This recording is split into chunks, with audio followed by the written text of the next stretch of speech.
The job ads recovery stalls. Let's have a look. Hello everyone, Florian.Heise here, and welcome to another episode of HeiseSays. Grab your stein of coffee and let's have a look at the job ads data that was recently released by ANZ a few days ago. Now the recovery in job ads, well, it's stalled. I'll bring up the chart right here. There you go. Look at that huge plunge we had, and then we had a big bounce back. And now kind of nothing's moved. Year on year, we're still down 30%, everyone. 30%.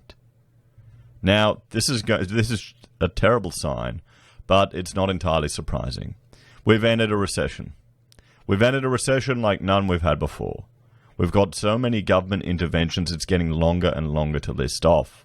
I saw an article today where they're instructing people who are getting the reduced JobKeeper to apply for the dole as well to top it up, because those on casual won't be getting as much, so they'll be able to claim some government support. So that's a pretty desperate sign, if I don't say so myself. What do you think, everyone? So let's have a look at this. ANZ Australian job ads rose 1.6% month on month in August, following the 19.1% increase in July. Job ads are still down 27% since February and down 30% year on year. Still down 30%, everyone. That's a big move. This is because there's articles saying, the GDP is going to come back up next quarter. The recession is over. Technically, well, I would argue that you can't say a recession is over until you have 2 quarters of positive GDP growth. That would be the argument I would make. Similar to when we enter a recession, I would say that's what is required to leave a recession. What do you think about that one, everyone? And let's see if they spin it. The recession's over with 1 quarter of tiny bit of growth, and then boom, we'll plunge down again. Let me know what you think. The solid rebound in ANZ job ads in June and July, which saw more than half the pandemic losses recovered, did not continue into August with just a 1.6% month-on-month rise. Well, how many of these jobs that bounced back, how many of them were people returning to work or people who've been stood down?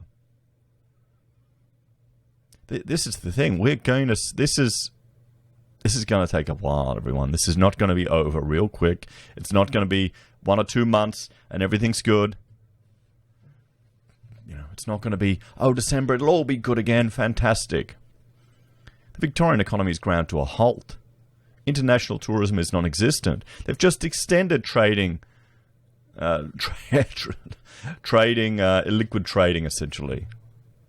Or limitations of liability for trading while insolvent. It's now going to December. Mortgage holidays until next year. We're seeing people starting to sell their investment properties. 15% cuts. And this is the most important indicator. In some regards, it's jobs. It's jobs, everyone. With Victoria accounting for more than 26% of the nation's pre-pandemic employment, the Stage 4 restrictions in Melbourne and Stage 3 in regional Victoria have undoubtedly put the brakes on. Predictably, new SEEK job ads in Victoria have fallen, but SEEK also noted that the improvement in New South Wales ads has been sluggish compared to other parts of the country. This is consistent with weekly payroll data, which shows Victorian jobs falling and New South Wales jobs coming to a standstill. We expect outright falls in national employment in August and September. Quarter 4 is also looking worrying, given the amount of fiscal support to workers, businesses and households scheduled to be withdrawn, particularly with Victoria only gradually emerging from the lockdowns. And when we've seen the path out, we've seen the roadmap.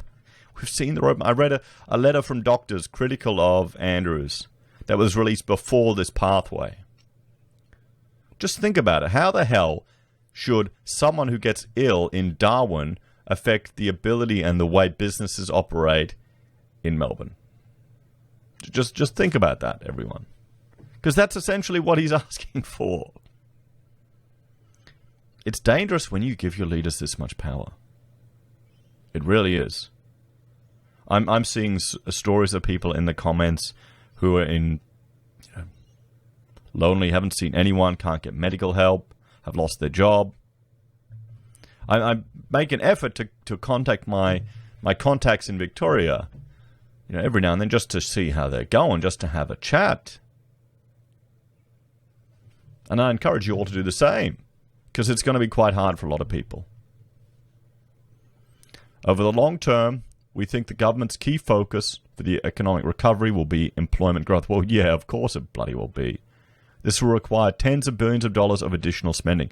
Now, here's the question. Where is that money going to go? Where this future debt, future work, if you're an MMT fanatic, well, then it's future taxation that they need to take out of us to manage us all. One way or another, it's hours we need to work to pay this off. Now, the question is, where do you want that government spending? Do you want to put into infrastructure that's going to future-proof our civilization, or will it just be frizzled away again?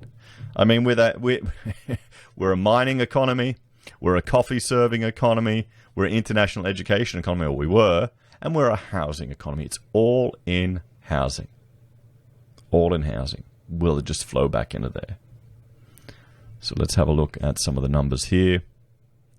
We can see ANZ job ads and the unemployment rate. So the orange is the ANZ job ads. They've gone down. And there's the unemployment rate. Now, the unemployment rate is a little bit higher. Look how it's shot up. Job ads have gone in, and that hasn't really affected the unemployment rate yet. You can see job ads falling down and then shooting up with unemployment. So it's a bit of a lagging indicator. But look at that.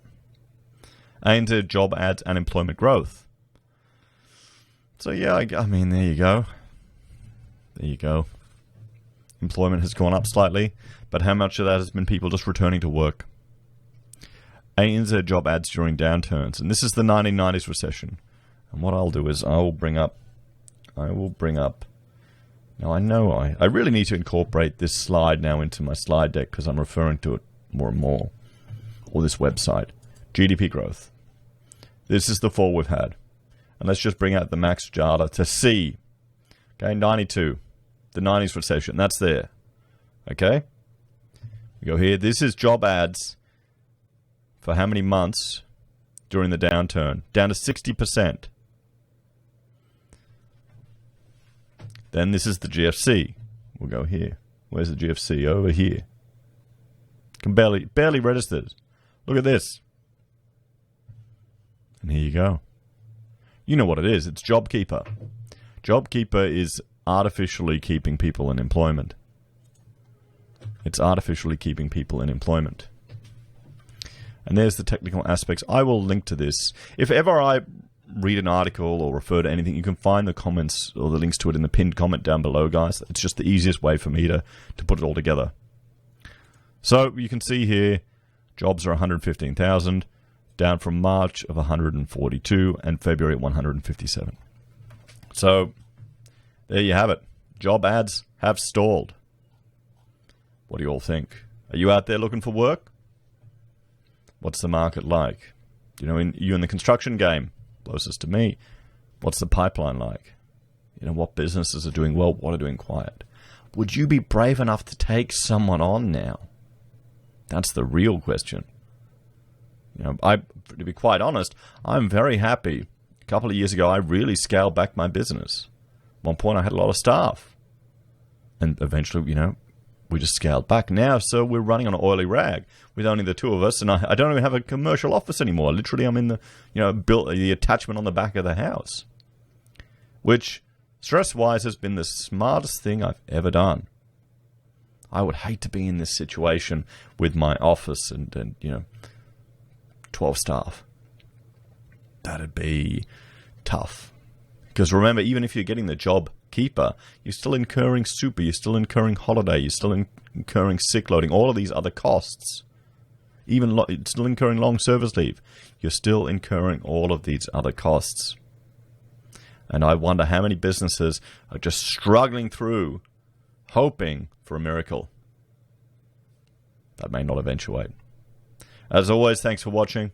Please like, share, and subscribe to the channel. Let me know your thoughts and opinions in the comments below. If you're a fan and want to support the content I created, there are a few ways you can. You can join the channel on YouTube or Patreon. You can support us using our affiliate links at Amazon, eBay, Independent Reserve or Kucoin. You can buy merch from HeiseSays, use Gold Pass from the Perth Mint, or support us via PayPal. Take care, and I'll see you next time.